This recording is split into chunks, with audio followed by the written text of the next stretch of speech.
Hello, my wonderful, beautiful friends, guys. Welcome back to r/MaliciousCompliance, where people on purpose follow orders to spite someone. And in today's episode, we've got parents getting taught lessons, guys. And one OP tells a story of how they obeyed a smug Karen so hard, it drove her bonkers. Guys, I hope you enjoy the stories today. Don't shake your heads too hard. And as always, you can send or link your post to this email right here. Let's dive in.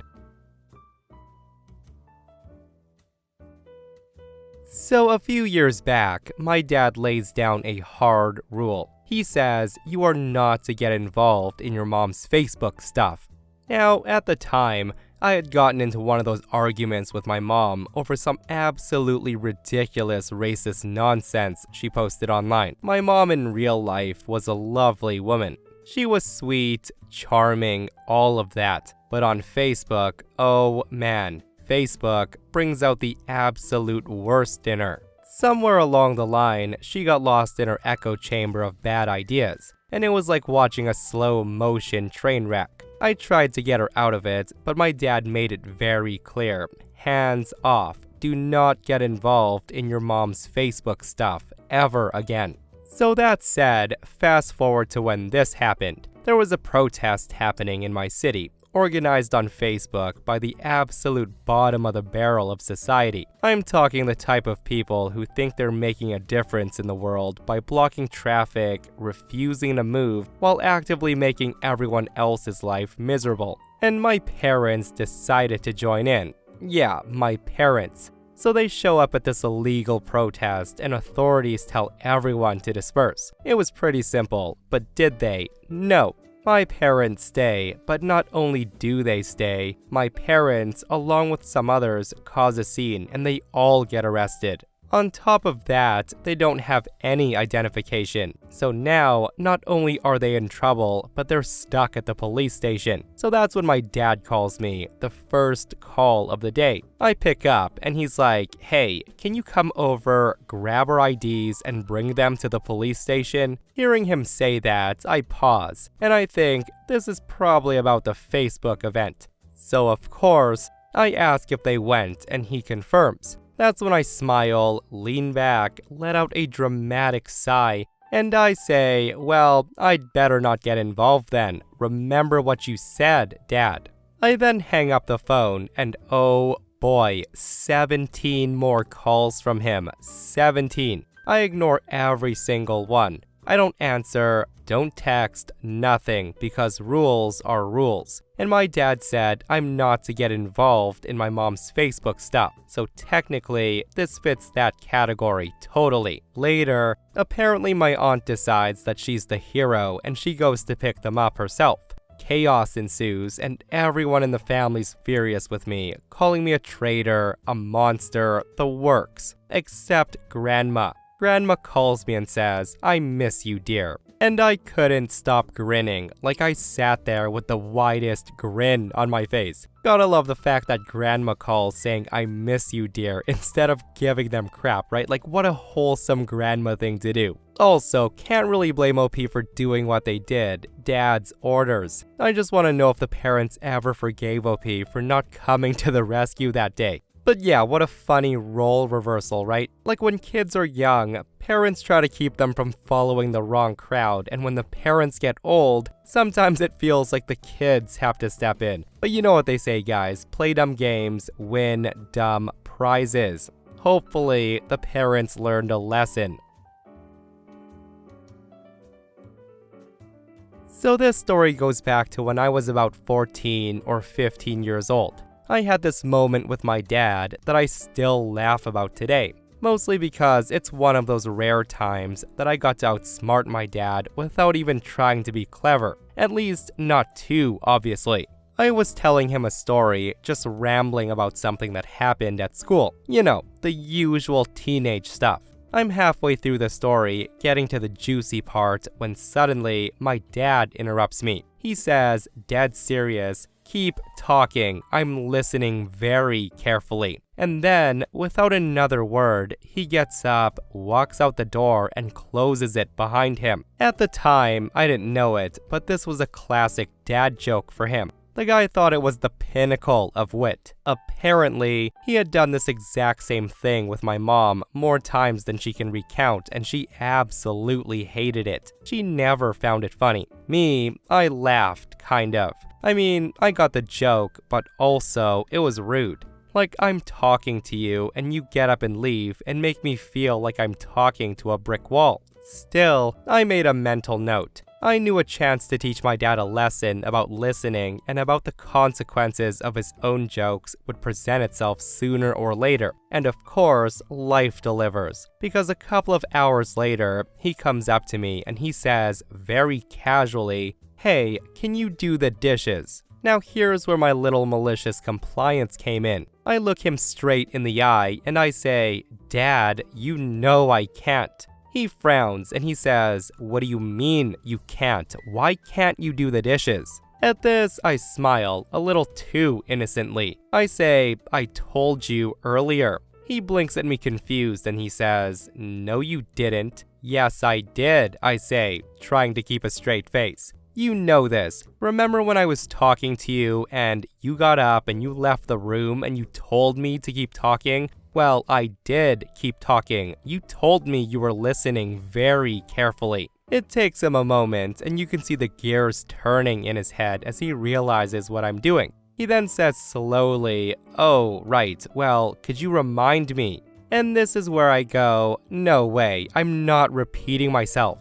I already gave you a very simple and rational explanation, Dad." He then looks at me for a second, like he's both amused and annoyed, realizing that the joke has completely backfired. Now, my dad's not the type to hold grudges or get mad for long, but he's also pretty strict. He likes rules, order, and the idea that he's in charge. But in that moment, he knew he'd been beaten at his own game. So what does he do? He goes and does the dishes himself, and after that, he never made that joke again ever. There was no more closing the door mid-conversation, and no more pretending to listen while actually tuning out. Honestly, it's one of my favorite childhood memories. Yeah, there is no better feeling than a kid outsmarting a parent and winning. And guys, I'm not gonna lie, if I had a kid and they did something like that, I'd gladly do the dishes as well. Well done, young grasshopper. Like, leaving the room mid-conversation is one thing, but closing the door? I don't know how OP's mom put up with that happening so many times. It would drive me bonkers. It's just nice to see that Dad does have a sense of humor and he knew when to admit defeat. Gotta give him props for that. And this person shares a comment where they get back at their dad's joke. Okay, so this story takes me back to when I was about 12 years old. My birthday morning, bright and early, I'm expecting, the full birthday treatment. Maybe a card, maybe breakfast, maybe something that screams, "Hey, happy birthday, you." I walk into the kitchen all excited and I ask my dad, "Hey Dad, what'd you get me for my birthday?" I'm practically bouncing with anticipation. And what does Dad do? Nothing. Not a smile, not a happy birthday, nothing. My dad's busy, probably buried in work or whatever he does, and he's smirking at me like he's some kind of Zen master or something. And then he drops the bomb. He points at the counter where a bunch of bananas is sitting, and my dad says almost smugly, "I got you the bananas." At that very moment, I felt every ounce of betrayal a 12-year-old could possibly feel. This was supposed to be my special day, and here he was, smirking, handing me fruit like it was a joke. I just stare at him, like, did he really give me bananas for my birthday? And there were 12 of them, neatly stacked. Now, I could have cried, I could have stomped my feet, I could have gone full dramatic 12-year-old. But no, I had a better plan. Because here's the thing, he said they were my bananas, my birthday gift. My dad had decided that this bunch of bananas counted as a present. And in that instant, I realized if these bananas are my gift, I get to enjoy them however I want. So I did what any rational, slightly upset preteen would do. I ate them all, every last one. Not in one sitting, mind you, but throughout the day. I'm talking 12 whole bananas gone. I remember it vividly. I was sitting in the kitchen eating the last banana when Dad walks in asking where they were because he wanted to eat one. With a smirk, I told him I ate them all, and he was frozen. You know that face that people make when they suddenly realize they might have underestimated someone? That was my dad. He then said, "You ate all the bananas, but there was 12 bananas." I just responded, "You said they were my birthday gift, Dad." My dad stares at me for a long moment and then, in true dad fashion, just shakes his head and he muttered something while secretly I think he was impressed. I mean, come on, 12 bananas all gone in a span of a few hours. That takes commitment. Even now, years later, every time I see a bunch of bananas, I can't help but to grin. And my dad, he never gave me a banana gift ever again. Okay, so buckle up because this story is pure teenage malicious compliance chaos. I was 13 years old, staying at my sister's house for a week. Everything seemed normal until my niece and nephew's grandma showed up. Now let me tell you about this lady. She's sweet on the surface, but if you step out of her grandkid-only bubble, she turns into this unhinged, gift-hoarding tyrant, and she expected everyone, including me, to cater to her every whim. Now, I'd been raised to respect my elders, so at first, I just bit my tongue. She took my niece and nephew out for ice cream, and she left me out, which was fine. I helped her put away her lunch dishes, cleaned up the kitchen, and played with the kids for hours. She came back with toys for them, and of course, nothing for me.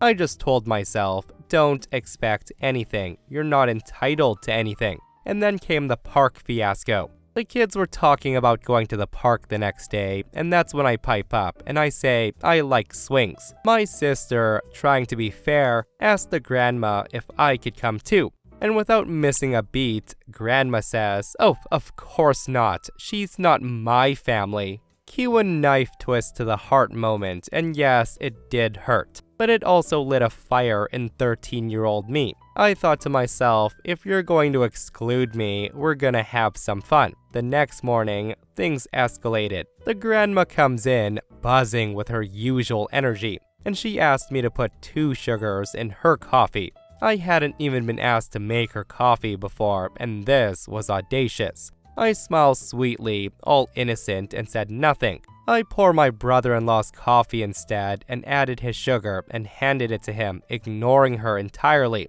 She then notices and she gasped and said, "Where's mine?" I just turned to her calmly and say, "Oh, I only make coffee for family." And seriously, you could see her getting angry. She then says, "But we are family. I didn't mean what I said last night." I just sip my water slowly, letting the tension marinate. I then say, "I'm sorry, I don't talk to strangers." Then I stroll out of the room, and this is when Grandma goes completely unhinged. She starts pacing the kitchen, muttering about betrayal, generational disrespect, and the audacity of kids these days. She tries to swoop in and make her own coffee, but I block her path, and I'm feisty. I insist, "Nope, only family gets coffee."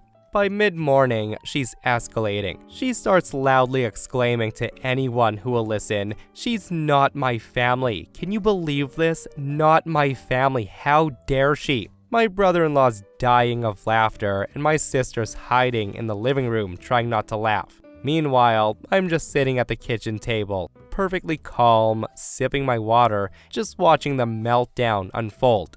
And she doesn't stop. She goes full theatrical. She storms into the living room, grabs a toy from my knees, shakes it in my direction, and she yells, "I could give this to you, but you're not family. You hear me? Not family." I just tilt my head, smile sweetly, and then say, "I'm sorry, I only accept gifts from family." All I can say is I wish you could see her face. By the second day, it's insane. She's trying to bribe me, guilt trip me, talk to me, anything. She was saying stuff like, "I could take you shopping, I could give you ice cream, I could," but I cut her off every time with, "Thanks, but no thanks."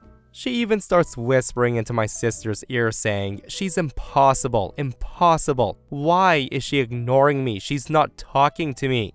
And I overhear every word, and each time, I just nod politely and I repeat, "I'm sorry, I don't talk to strangers." By the third day, she's gone full unhinged. My sister finally intervenes and she begs me to knock it off, but I can't help it. I'm riding this wave of chaos straight to the finish line. When she finally leaves, I sit back victorious. I didn't get gifts, I didn't get ice cream, I didn't go to the park, but I won. Even now, I think back to that week and I grin. It was a perfect storm of teenage cleverness and malicious compliance. Grandma thought that she was in control, but in the end, I set the rules, I enforced the rules, and I watched her spiral. What a malicious compliance that was, guys, and the fact that Grandma was beat at her own little game was amazing. I'm not family, well, I'll show you. Guys, I just love how she went completely unhinged and totally backtracked when OP stopped giving her any attention.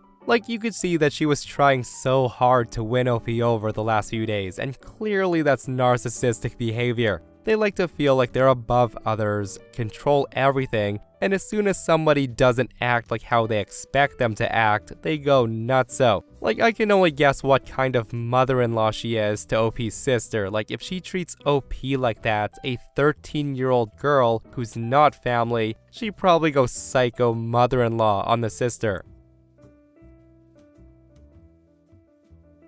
So this story takes me back to when I was about 8 or 9 years old. And yes, it's about farts because some of the best malicious compliance stories start with farts. My mom, for reasons that remain completely mysterious to me, decided that one day she wanted my brother and I to only fart in the bathroom, no exceptions. No spontaneous eruptions in the living room, no sneak attacks at the dinner table while everyone was eating, nothing. She didn't explain why. Maybe she was tired of two boys just letting one rip mid-conversation. And seriously, we were little fart machines.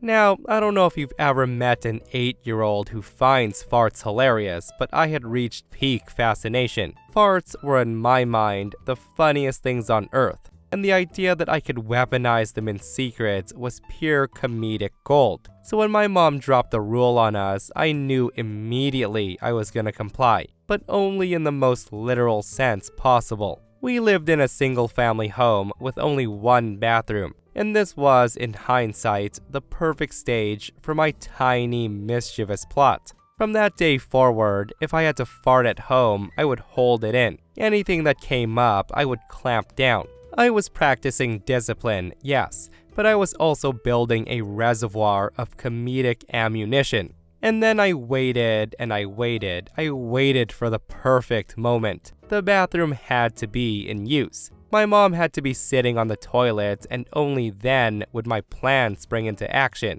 So there I was, patiently holding in hours of digestive tension. When the moment finally arrives, I hear the bathroom door close, the unmistakable sound of the seat, the little noises that meant that she was engaged in her own business, which was perfect. I creep down the hallway and start banging on the door like a madman that was coming to saw my legs off or something. My mom, of course, opened the door, and that's when I run inside and I release a thunderous symphony of farts I'd been saving all day. And then, as if nothing happened, I shut the door, stepped back, and said in my most polite voice, "Excuse me," and then walked away, laughing so hard I nearly cried. My mom was initially horrified, probably questioning every life decision that led to this exact moment. And yet, it was technically compliant. I had farted in the bathroom, the rule was followed, the letter of the law, I nailed it.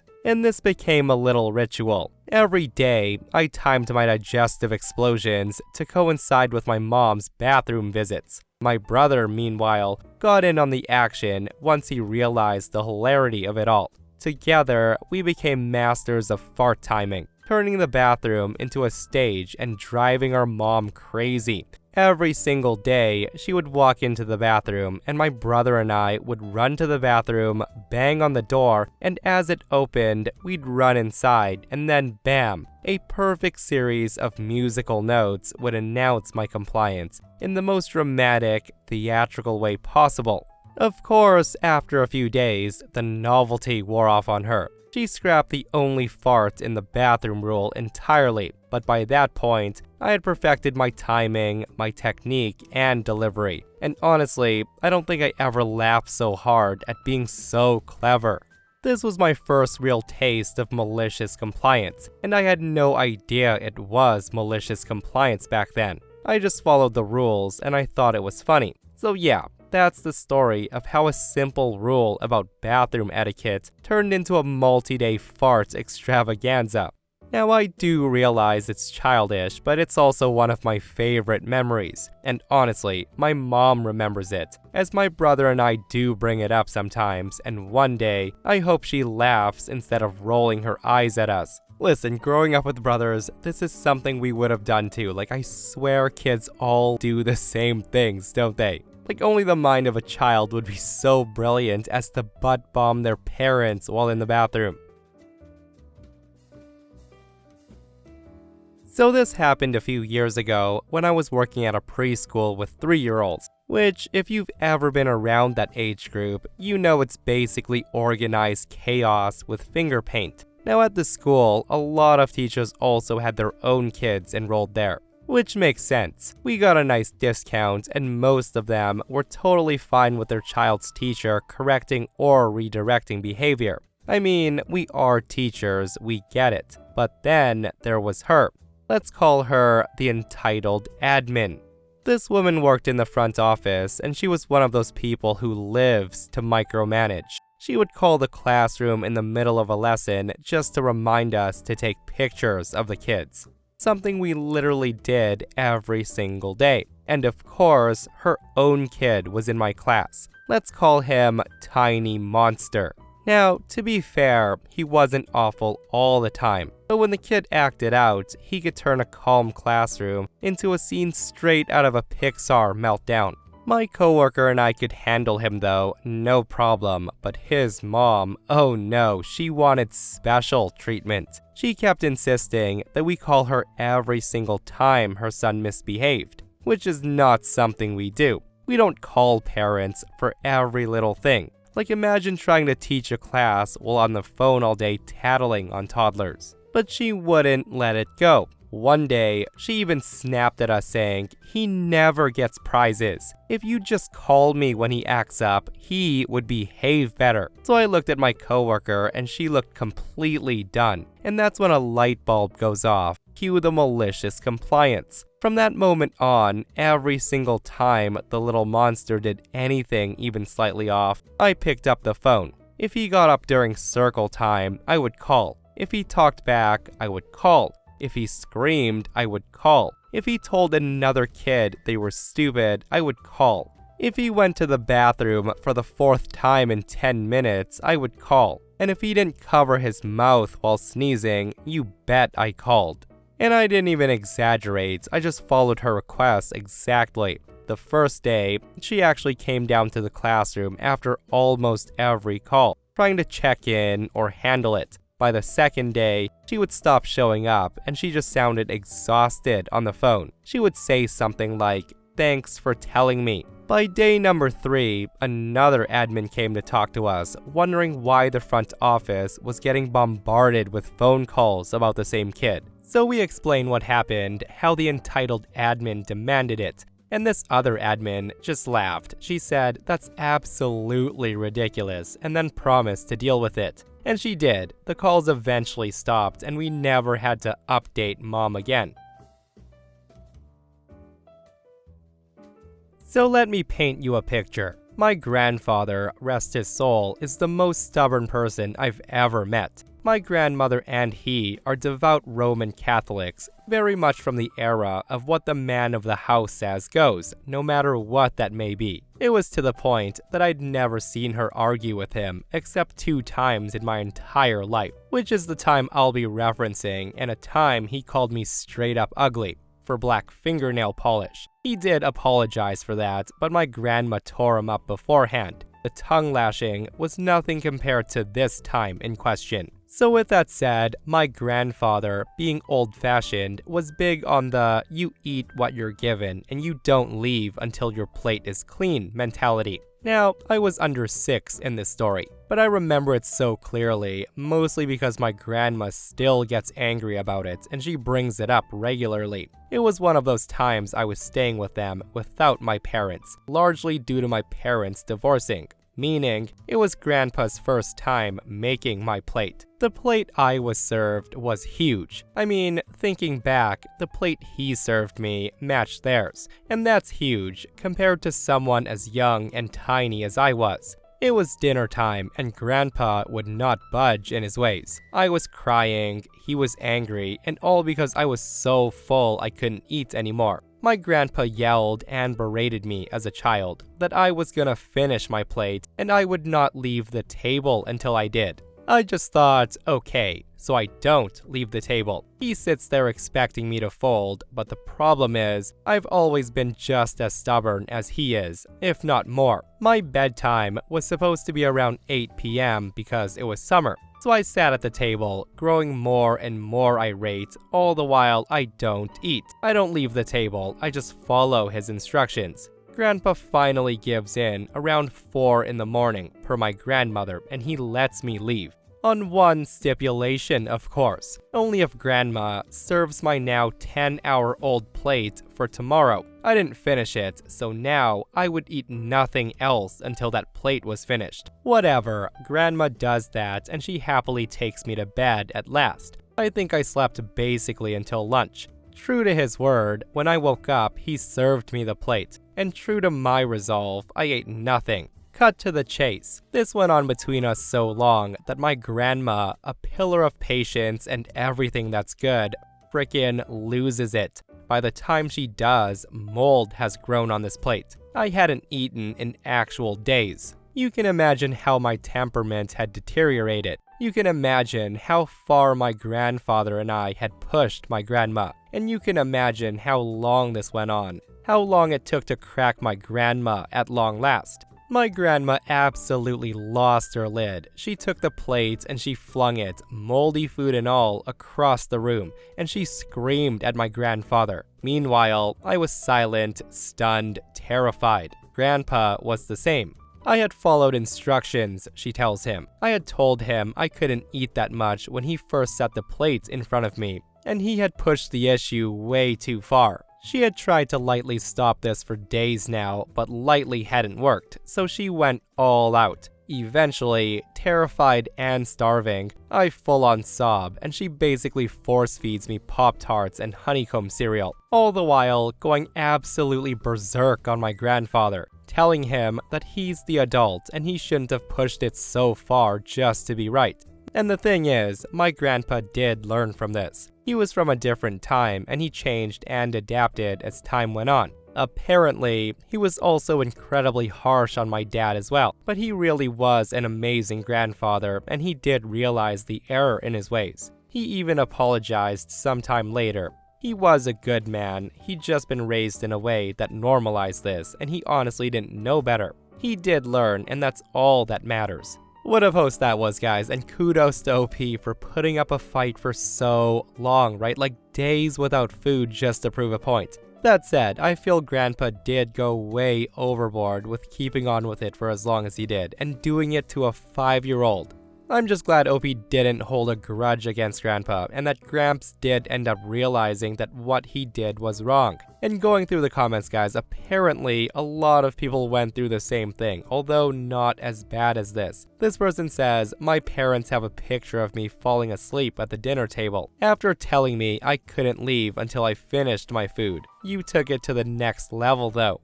And this person says, this entire post is gold. I once sat from lunch until 4 p.m. when I got picked up from kindergarten because I wouldn't eat some sort of baked cheese and ham thing. I did not like cheese at the time. And last comment, this person says, "This is why I have a weight problem. My father made my plates and he regularly overloaded them with enough food to feed a truck driver. I too wasn't allowed to leave until my plate was clean. I regularly ate until I couldn't breathe, but I would still have to keep eating." And that, my friends, brings us to another end of our malicious compliance. Guys, I hope you enjoyed today's stories. If you did, hit that thumbs up. And if you're not subscribed, consider subscribing so you don't miss these crazy stories. And if you missed the last episode on the channel, it's an r/entitled people episode where psycho Karens don't think they can ever do wrong.